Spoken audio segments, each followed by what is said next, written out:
There's one type of meeting each week on your calendar that most likely makes or breaks the culture you're trying to build. So in today's episode, I want to talk about this style of meeting and how you can lead better up, out, and down from you when you learn this framework. So let's jump in. Let's go. I don't know what comes in, but I couldn't care less. I refuse to be stressed. There's no fear in my chest. Hit a boom for my stairs. Walk away from the pain I've been through. This feeling I'm feeling is brand new. This the moment I break through. Welcome back to 10-Minute Masterclass. I'm your host and lead MC, Trey Sheneman. It's our goal on 10-Minute Masterclass every week to be the weekly mic drop for business breakthrough for you each week. We do that by diving deep into the core 4 drivers of growth: marketing, sales, operations, and leadership. Each week, we take one episode, we drive down and deep into one of those areas. This week, we're going to be talking about operations. And I think the bane of my existence inside of operations is unnecessary meetings. Can I get an amen? There is nothing like going to a whole bunch of meetings that could have been emails or Slack updates or a text message or whatever it is, because meetings are really inefficient. They cost companies a lot of money with people that are all on payroll, sitting around staring at each other on a Zoom screen or in person. And so I really despise ineffective meetings. It's a huge part for me. I can be a rambler in meetings, and I give my team and my people permission to shut me up if I'm rambling on in a meeting. Like, all of us have got more important things to do to be wasting each other's time in a meeting. Now, there is one meeting, though, that I think is critical in the success. It's almost a lifeline kind of meeting in a growing business. And it's not a meeting that's rarely about technology or spreadsheets or even really growth for growth's sake, even though I know that's typically what we talk about on this podcast. But this kind of meeting is a one-on-one. Now, I don't necessarily just mean the one-on-one meetings that you might have with those who report to you, or the one-on-one meetings that you might have with who you report to. If you're listening to this podcast and you're not the owner, maybe you're a director of marketing or a head of marketing inside of a company, and you have a one-on-one with the CEO or the owner. I'm talking about any one-on-one meeting. Anytime you're meeting a one-on-one with somebody that's up from you, out from you, or down from you inside of a company, I think those are the most magical meetings that happen inside of a company. And I think you have got to have an approach, a framework for how to make those meetings go really well. Because if those meetings can go well, teams can be more aligned than ever. People can be rowing the boat in the same direction and really going after a common cause that matters for the business. And so I think most people, the big problem that I think we run into is most people think of one-on-ones as like status updates or last minute check-ins.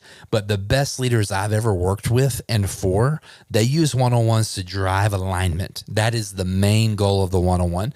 And one of the main ways that they're driving alignment is they're solving problems in these one-on-ones, and they're learning about each other so that they can deepen trust. And so when you do one-on-ones the right way, they stop being meetings and they start being multipliers inside of your business. And I think they make all the difference. So I want to walk you through the posture that I take with the 3 different types of one-on-ones that I've already mentioned.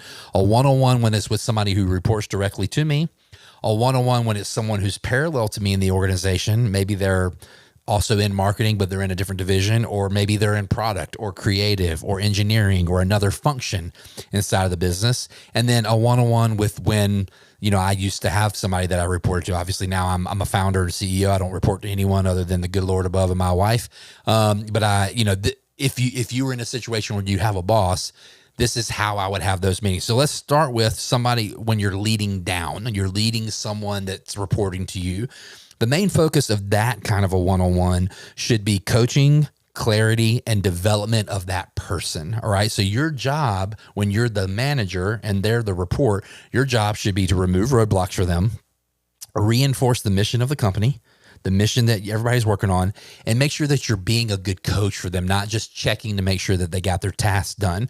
So questions that I can give you that I would tend to ask in a one-on-one situation like that would be things like, how are you feeling about your work this week? What's going well? Where are you stuck? What do you need from me to succeed? Great question. And where are you trying to grow right now? And be open-handed with the answer to that question. It could be spiritual, financial, personal, emotional, intellectual. So, obviously some of those boundaries might not be ones you want to cross, but establishing where those boundaries are and being willing to lean in as their leader is a huge way. So those are some examples of the posture you should be having in that meeting and the kind of questions you should be asking. Okay. So then there's leading across or leading out. That's a one-on-one with a peer or some sort of like a lateral team lead or team leader to you. The purpose on these kinds of meetings is communication and collaboration. All right. So your job when you're having a meeting like that, that's a one-on-one, is to build a bridge. That's the whole point of the meeting, is to align on shared goals and dependencies and to keep relational equity high between you and those teams. So some of the questions I might go into a meeting like that, a one-on-one meeting like that with are, hey, what's the number one priority for your team right now? Here's the number one priority for mine. Where could we be better collaborating right now between our teams? Hey, have we created any roadblocks from our side that your team's having to overcome? Are there any other ideas you can give me on how I could support your success this quarter? So when you do these meetings well, you end up, for lack of a better way of saying it, you end up kind of putting points in the bank, if you know what I'm saying. If your posture is like this with your colleagues, your name is going to start to come up at the water cooler. Your name is going to start to come up more. And I will tell you, I worked for a larger organization, and I made it a personal mission of mine in the first 6 months when I joined this team to really focus on this area of having a lot of really effective meetings with those that were lateral from me. And it's so funny because there literally became a Trey scoreboard on one of these guys' whiteboards of the number of times he started to hear my name come up. Now, I'm not saying that to say, oh my gosh, look at me. I'm saying that to say I had an intentional strategy about garnering more influence and positive sentiment with those that were lateral to me, not just those that were up for me, those that were down for me. And I took a very keen approach to that, and it worked. My opportunities inside of that organization expanded. They never contracted. That's the way that I would say it. All right, the last kind of one-on-one is the one where you're going up to your leader. It's with your manager or an executive.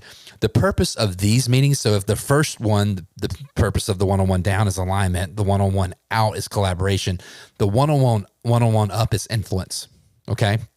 Your job here is to be concise, to be clear, but to be somebody who brings solutions and not problems to a meeting like that. You always want to be able to highlight what's working for you and what else you might need their support on.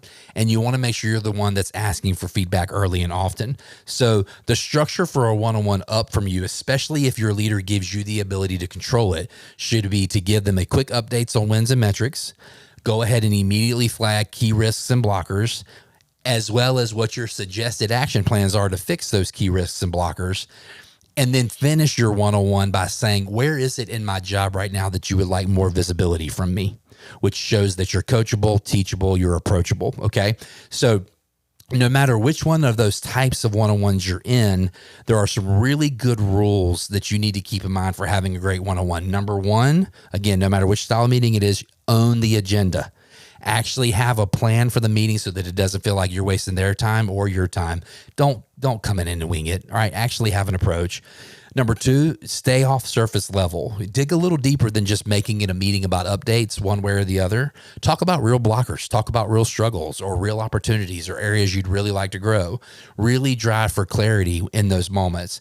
And number three, make sure that you're tracking progress of the meetings, not just progress of the work that you're doing, but actually whether it's, I used to keep a notes file in my laptop, my Mac laptop that, I had a one-on-one thread for every person I ever had a one-on-one with. And I would just go back to that same thread, pick up where we left the last time we met and add my new notes in. So maybe that would work for you. Maybe keeping a Notion template or something else would work for you, but have a system for being able to recall, because all of us get busy, our minds get tired, recall exactly what it was you left off with the last time you were with someone. It shows that you care and that you're paying attention. So at the end of the day, having really great one-on-ones is going to drive these outcomes for you. Number one, when you're doing it leading down, it's going to build your team.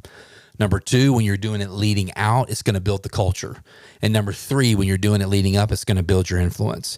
And when you can master all three of those things, man, your career, it's going to take a rocket ship journey, and you're going to stop being in meetings that are a waste of time, and you're going to start multiplying the impact that you can have inside of your organization.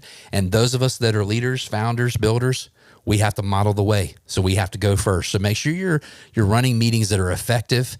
They're done on time, and they're really, really good. I could talk about all the other kinds of meetings that happen inside of a company, but I really do think the one-on-one is that critical lever that can magnify impact, skyrocket growth, and get you headed on the right path. So apply these tips to your one-on-ones this week. Shoot me a DM if you get stuck. We are so grateful you always take 10 minutes out to listen to us, to what we're sharing here on the podcast each and every week. Until next time, we'll see you on the flip side.